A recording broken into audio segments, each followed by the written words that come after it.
So the topic for today is poker and trading. But let's start off with, is trading a form of gambling? And one of my mentors probably will hate the fact that I'm making this as a topic for today. So just raise your hand over there on the right hand side, and if you have something to say, or I got to pick on the multi traders. And if you want to see yourself streaming live, you can go to the Facebook group Multi Trader. All right. So let's start with Richard. I always like to hear, or Flapperchip, but you got to tell me whether these things with usernames or real names, I never know what to use. So I'm going to go with Flapperchip. Flapperchip, is trading a form of gambling? You're on. Not for me. Not for me. I just like finding the order in chaos. I mean, I could trade without money and still get the same gratification if I'm detecting a movement, and I get it right. That's what it is for me. Other people may be worried for money to get money and use it like that, which is dangerous. So you disagree that trading is a form of gambling, is that right? It should never be seen as a form of gambling because there's too many technical variabilities in it. Let's see if I can possibly change more your mind mathematician's today. game. So let's just see. It will be very awesome to see, or if you can convince me that trading is not gambling. The gamblers lose on it, don't they? They're the ones that kind of lose everything. Yes and no. You get small highs, but then big lows. How many traders actually make it in this world? 3%, 4%? And how many gamblers actually make it in this world? But you only really make it when you stop trading forever. Because while you're in the market, there's always that risk. So it's true. All right, I like it. I like a bit of a kerfuffle. I'm gonna mute you now. Nick, you're next. Just 1 second. Is trading a form of gambling, Nick? There are a lot of similarities. You try and put the odds in your favor. The same with poker, like you said, the better your hands, the better your odds. But there is also a possibility that even with two aces, someone's going to beat you with two pairs, for example, or trips. Yes. So it's very easy to lose even with the best hands. And trading is similar. You've lined up your trade perfectly, and through whatever factors it goes against you. So there are similarities. 100%. People like to, gamblers, the top of the range or the top in their field, like to think they're not really gamblers. And the same with traders. They like to think they're above that. But right. There are similarities. Okay, thanks, Nick. So does anyone else want to raise their hand with regards to the question? I don't want to pick on the new ones. But yes, please raise your hand. I just want to see, is this raise? Wait, I don't know if this raise hand thing's working yet. Let me just pop this on. There's too many things I've got to press. All right, so now you have the power to raise your hands if you want, of course. So, yes and no. This is now my answer. Is trading a form of gambling? However, let's break this down into what is different types of gambling.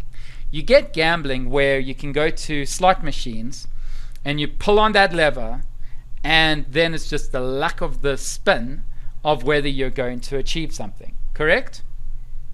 And with Facebook Live, I'm going to read your messages. Do not worry. I'm also a male, so multitasking is not the easiest thing on earth. And we're streaming live on Facebook, and we're recording, and we're on YouTube, and we're everywhere. Then let's carry on. So we got slot machines, and I want to see your reaction so I can see if you agree or disagree, if you can even hear me, if you're still there. So we get slot machines, and then we get flipping a coin, for example. But then we get things that are very similar to trading, where I would call gambling strategic gambling.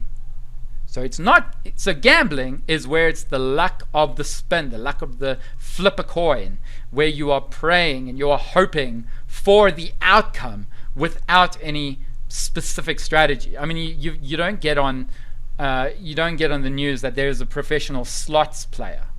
It's like that, it doesn't exist. But you do get professional poker players, and you get a professional blackjack and roulette and craps and all that stuff. So I would call poker, blackjack, even roulette a form of strategic gambling, as both require elements of risk, reward, consciousness, strategy, and decision making. Right? I'm just going to read quickly on Facebook. Sebastian says, if poker is technically considered gambling, then so... What? If poker is technically considered gambling, then so is poker. I assume he meant trading, but you can correct that. However, both are games of speculation, skill, and psychology. Good. I consider them games and not gambling like roulette or slot machines, because psychology, money management, and developing an edge are not possible in true gambling games. Poker and trading, in my opinion, is a unique form of gambling that the player can develop an edge. If poker is technically considered gambling, then so is poker. Oh, sorry. So, very good. Thank you, Sebastian. You can raise your hands now, and Richard, and see if you agree or disagree. Mr. Shoseki. Okay, so as somebody who used to have quite a significant gambling problem in the past, and having tried lots of different types of things, I would say that the categorization is very important. So, for example, I don't know how it is in South Africa, but certainly in the UK, these sorts of slot machines have a 72% legal minimum payout, which means that if I put £100 in and kept playing it, I would expect to get a 72% payout, and over time that 72%, or rather the 28% erosion, would accumulate and accumulate and accumulate, and if I kept playing endlessly, eventually I would hit zero. There's whether or not any particular win that is completed, or the aggregate of the collection of gambles goes up or down over time, is actually in some respects fairly irrelevant. It is possible to win in short periods, because essentially you can approach a machine on which somebody else has already put a lot of money in, and therefore has sort of swayed it towards having to pay out in order to make sure it retains its 72% legal requirement. But as I said, over time, if you keep playing, you are guaranteed to approach zero. Now, that's not the same. The maths, I think, is completely different when you're talking about something, for example, in poker. I'm not talking about those sorts of live games where you'll play and then that's the end of the session. But for example, if you have a tournament and you pay a set amount to enter, and then that goes into some sort of collection that goes into the center that pays out the top X number of players. But at least at that stage, you are competing and you take the risks, etc. Like with trading, but you're working towards hitting that table at the end and trying to hit those top 20 people, so however many people get paid. The slots concept is a clear example on when the house always wins. Is that correct? As far as I'm aware, yes. All right.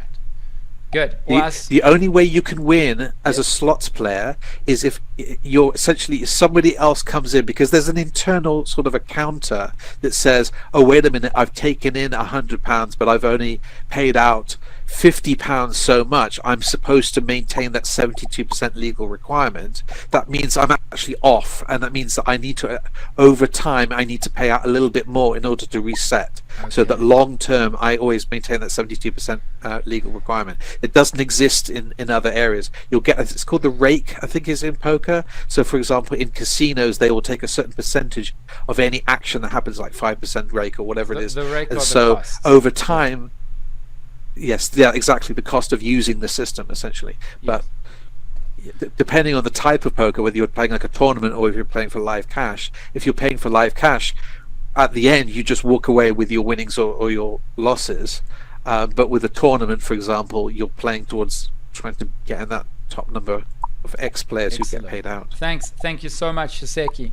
I think this is an important thing of saying that with gambling, if you understand the probabilities and you do a little bit of the research and you do a bit of the risk management, actually the world is your oyster.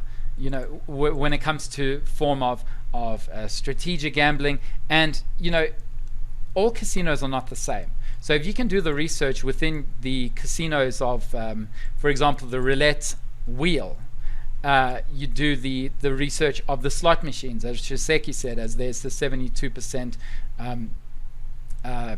percentage probability in, I don't know where you're from, you can send me a message, Shiseki, if it's in America. But if you do your research, and that's why they catch these guys who do the research within the casinos. And this is where we go back to trading, is kinda, and I say kinda, I don't say it's exactly, but it's kinda a form of gambling.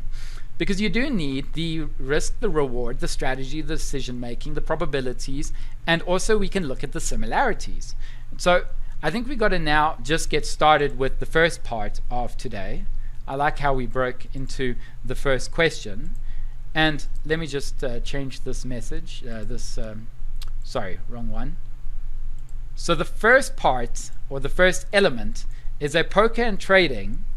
It's similar in a way that you choose when to play or take a trade. And let's go with poker as an example. And Dr. Sam, I would like to hear your thoughts on the similarities on how you can choose to play and choose to trade. All yours. Well, I think that certainly in poker you're given a hand, and you have to look at that hand, and in terms of probabilities that your hand is better than the people sitting around the table, you would go and bet. The same thing applies to trading. Trading, you either have a portfolio that you have created over a period of time, and you would look at that portfolio, and through a technical analysis and some fundamental analysis, you'll make a decision which elements or which instruments in your portfolio you will keep. So there are similarities. I think we have to be very cautious in terms of comparing investments and gambling. Investments in most cases generate you wealth.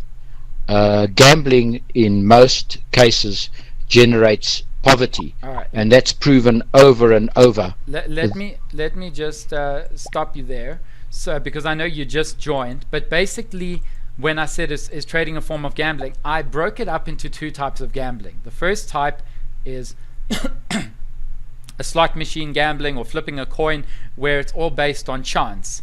And then the other form of gambling is strategic gambling, for example poker and roulette, where you actually need strategies, you've got decisions, you can choose when to place your orders and based on hand. So I'm not saying it's exactly like trading and gambling, but I'm saying there are similarities within it, that it is in a way a form of gambling, because when you are putting money into the unknown based on a certain probability, is that not a form of gambling? Raise your hand if you want to. Just try and unmute yourself, Dr. Sam.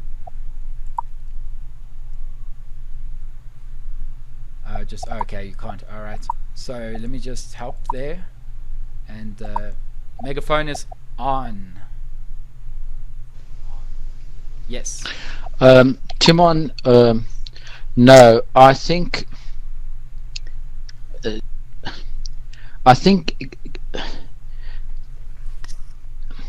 investment, I mean in investments, there's no doubt that investments is a form of gambling, but it is controlled gambling with understanding your risk, and it depends on the instrument that you're investing in. So for example, if you go and buy government bonds, which is an investment, your risk there is negligible, zero, your risk, unless you buy in a underdeveloped country. But in a first world country, when you buy a government bond, that is a guaranteed return, your risk is zero. Okay. When you go into a gambling house and whichever gambling table you go to, the risk is always against you. Your odds are always against you, because if they weren't against you, that gambling house wouldn't exist. Okay. And what about the fact that the percentages of professional gamblers and professional traders earn the same amount? The percentages is pretty much the same with achieving the what do you call it? Like a career, or for example, 3% of traders make it in this world, and 3%, I don't know the stats with gambling, but I have heard it's under 5% of gamblers actually make it. So isn't there a similarity with, as strong as your strategy is and as good as your trading skills are, why is the percentage the same with gambling and trading, or more or less? No, Timon, I think you can't just bundle gambling into one bucket. The odds at winning at a slot machine is 1 in 10,000, for example, whereas the odds at winning at a poker table, if you're a professional poker table, is much higher.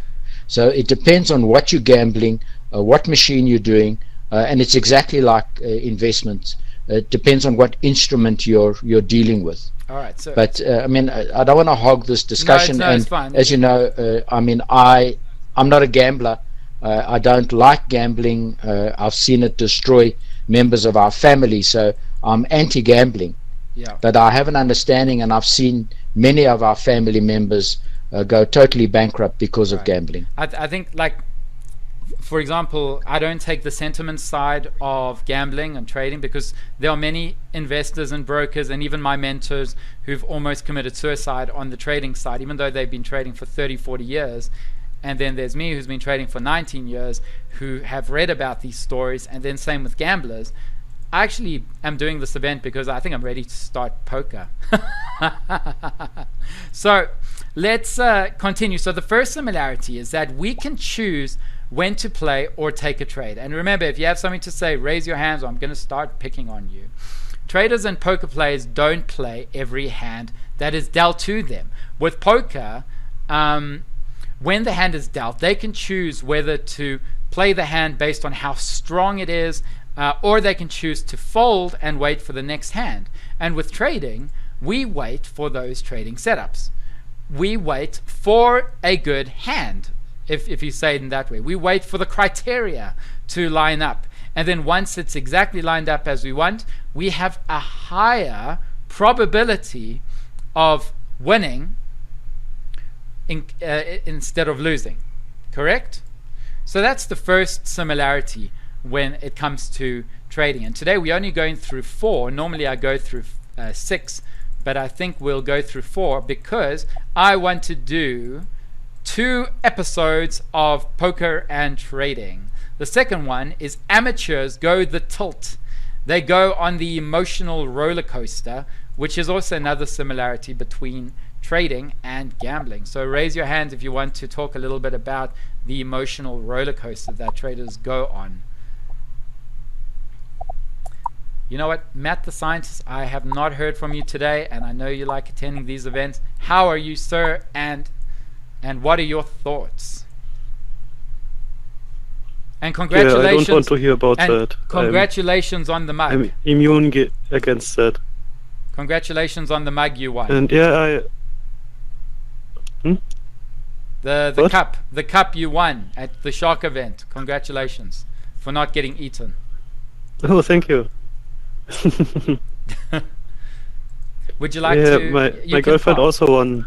Oh, your girlfriend won as well. Quick thinking. Shiseki, he needs to be on your show. Okay, yes. Carry on.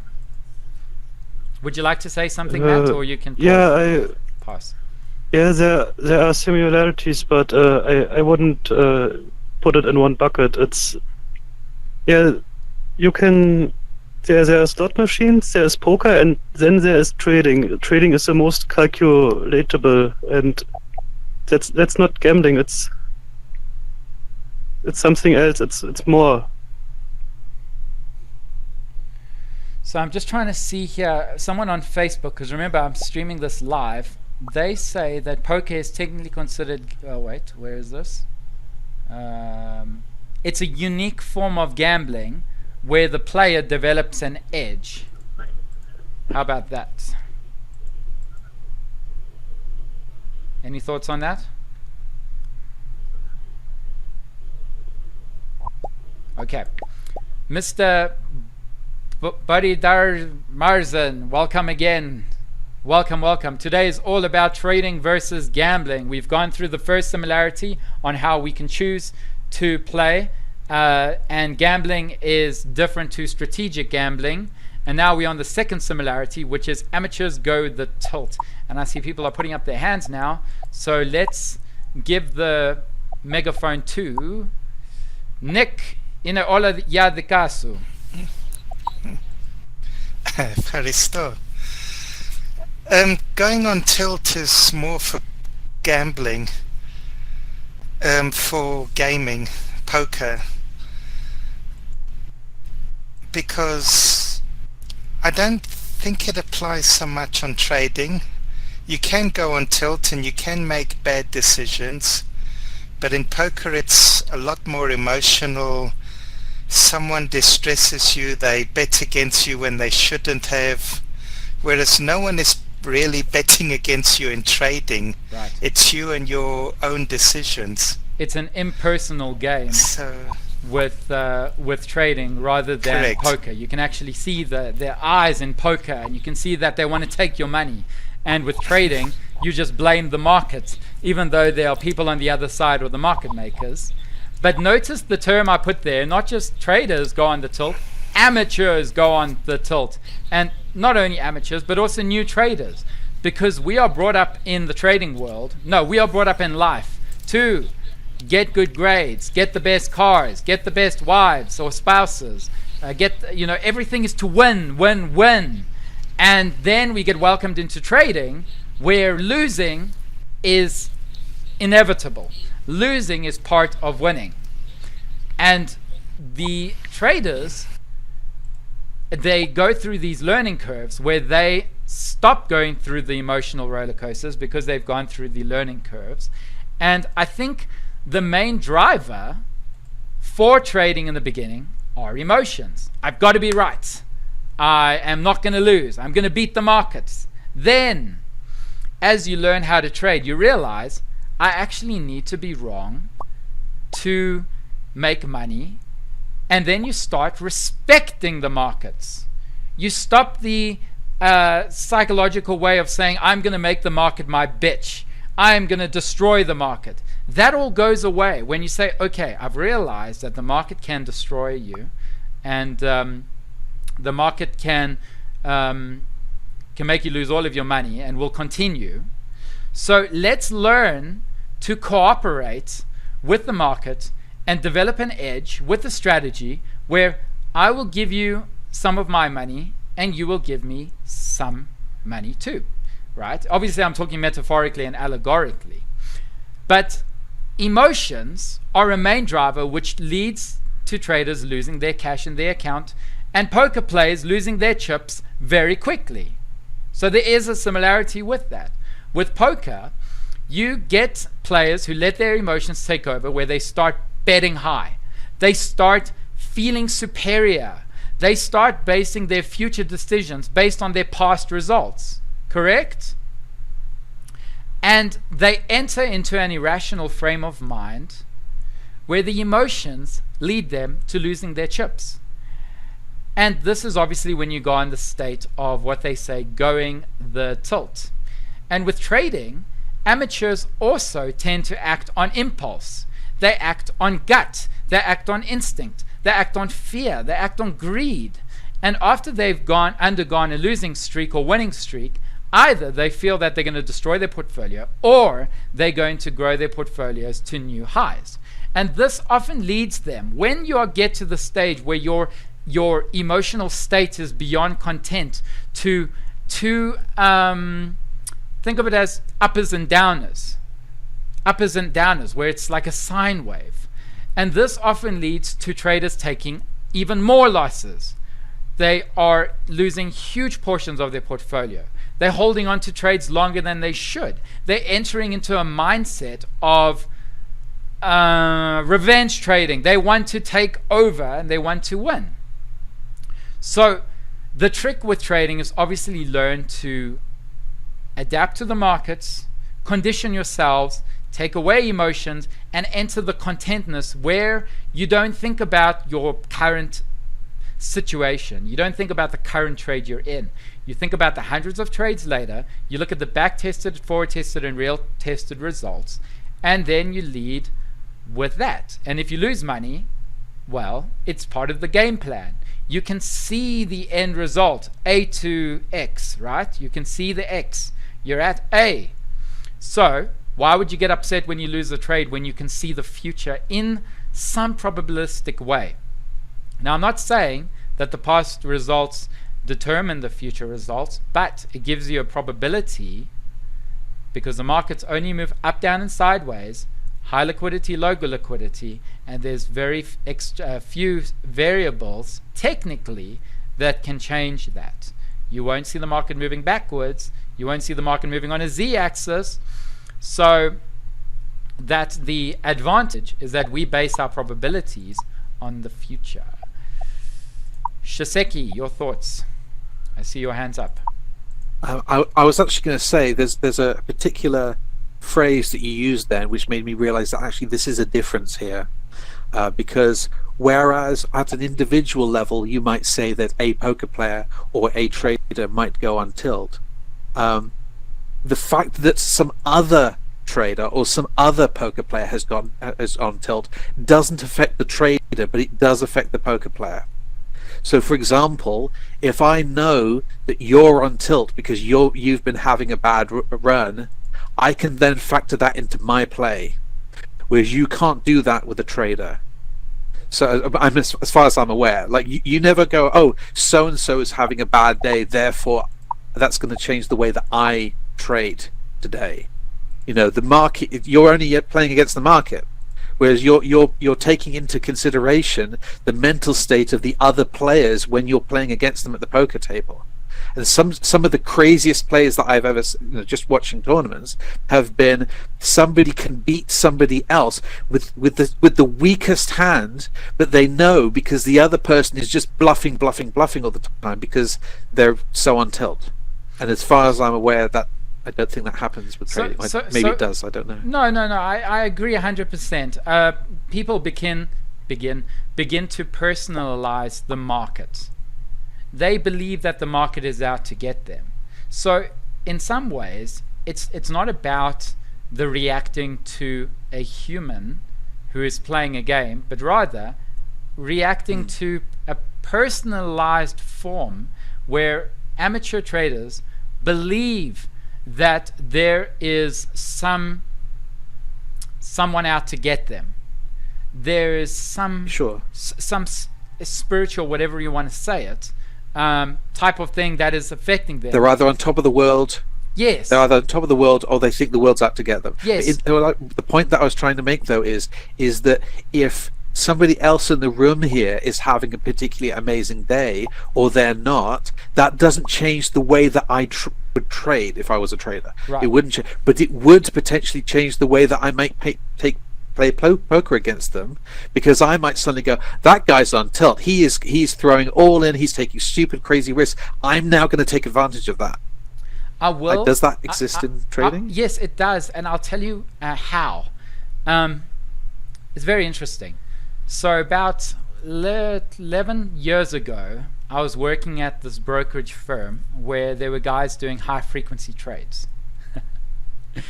And they wouldn't trade derivatives, and they wouldn't trade against markets. They would actually buy and sell shares within a small increment of the price movements. I don't know if that makes sense. And there was a particular share, I can't remember the name, but it was one of the media companies. And this guy would scream at the top of his lungs saying, this guy just bought another 5,000 shares, and I literally just sold 7,000 shares. And he would look at the volume and the depth, and he could identify and categorize individuals that were trading the markets exactly the same way that he was on different strategies. So they personalized the volume coming in and the banter between the buying and selling of the shares, which was so fascinating because, you know, pattern recognition and pattern analysis and seeing patterns, even inside volume, you can actually separate and see when there is an individual. There was then a guy who was throwing ones at the market. One share, one share, one share. And this would disrupt the current trend that was in. And these guys would complain.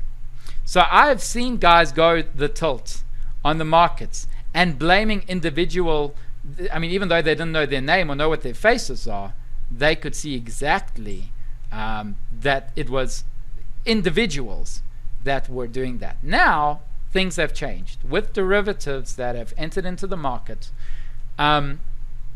We are not betting against people anymore. We are now betting against the market makers and the brokers.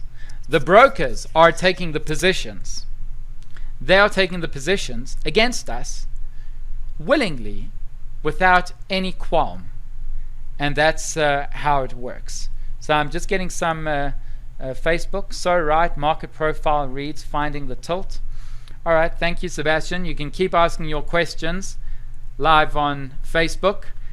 We only have 2 more to go through. Just going to change it.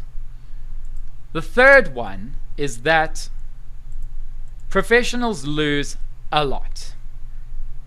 And they know when to hold and they know when to fold. Hands up if you want to discuss that. What's your thoughts about holding and folding with trading or not?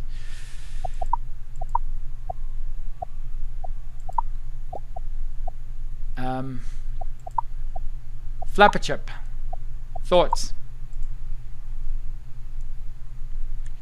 Well, yeah, time is one of your variables, isn't it? So to know the exact timing on when you want to place your prediction, yeah, it's all part of the maths for me. Yeah. Good. No, 100%. I know you like mathematics and statistics, and to try and work on ideas on how you can develop that edge. Thank you. Nick? Hi. I think it applies more to poker. You know, someone goes all in against you, raises the bet, you have to react. Trading, you've set your stop loss, you tend to sit back more, unless you're a day trader and you're staring at the screen.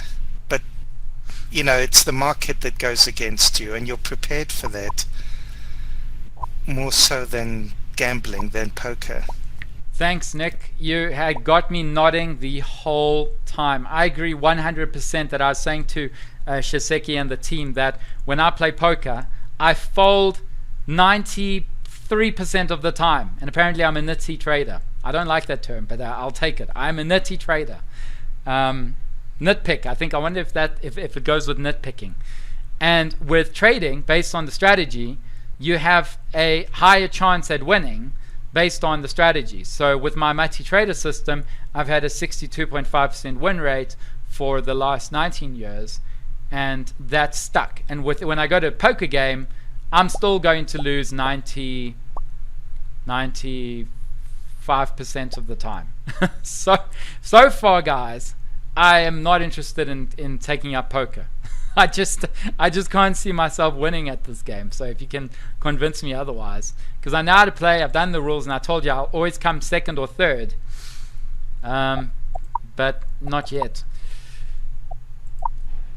So we know when to hold them, we know when to fold them. We have the choice to reduce our losses when it comes to taking a trade, right, or doing a spread bet. And with poker, we don't really have the choice. We have this ante that we have to put in, which sometimes they raise it, which drives me crazy. because then all of a sudden the entire risk management changes where it is now against you. Why? Because they need to close shop. So if the players start upping the stakes and you believe you have the weaker hand in the round, you can choose to fold and lose only the cost playing the ante. But then, like I said, the risk can increase as the antes go up. And also you have more people against you. With trading, you have you versus someone else, or you versus the market maker and the broker. And so with trading, when you've taken a trade and it turns against you, you have a stop loss for the market to get you out, or you have an option to not play any ante, no small, no big. You can choose when to get into the trade and the amount of money you're willing to risk. There are no fixed limits with anything with trading. There is no time.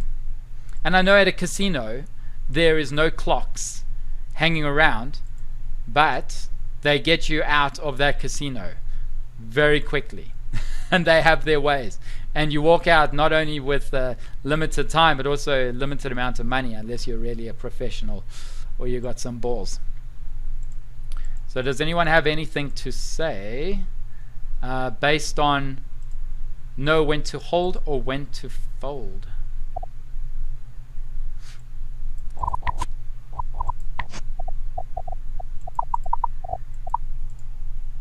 You okay?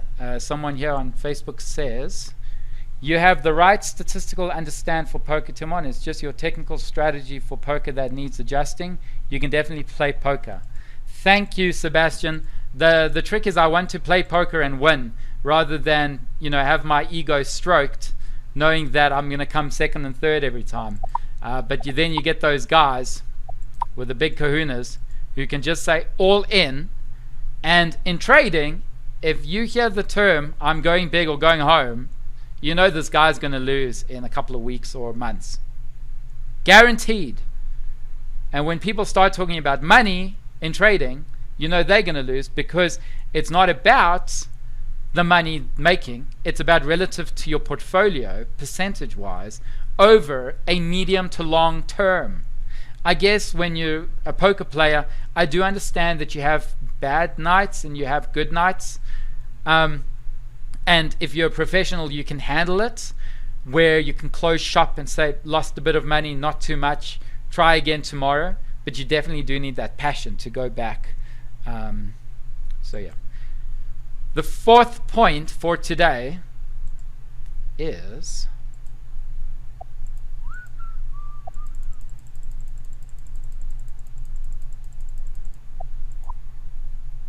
fees to trade and rake to pay. Know the rake.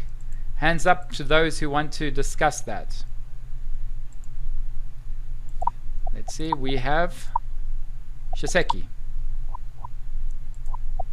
Sorry, I had my hand held over for the previous slide. I don't know if that's allowed. It is allowed. I will allow it. Okay. I actually wanted to ask a little bit about. So in poker, there's this thing called, I believe it's called GTO, which is essentially a statistical model of how all of the percentages break down, and if you were to play, quote, the perfect game, statistically that would be the best way of playing. However, obviously people take that into account, so if they know that somebody is playing in that style, or that's my understanding anyway. I'm not a professional, but as I said, there's this model essentially. So it says for any particular hand, what's it worth, what's the other person playing, etc., etc., and you could use that to actually write a poker bot essentially, and that's something that they have to fight against on those sites to make sure that you're not just botting with an account.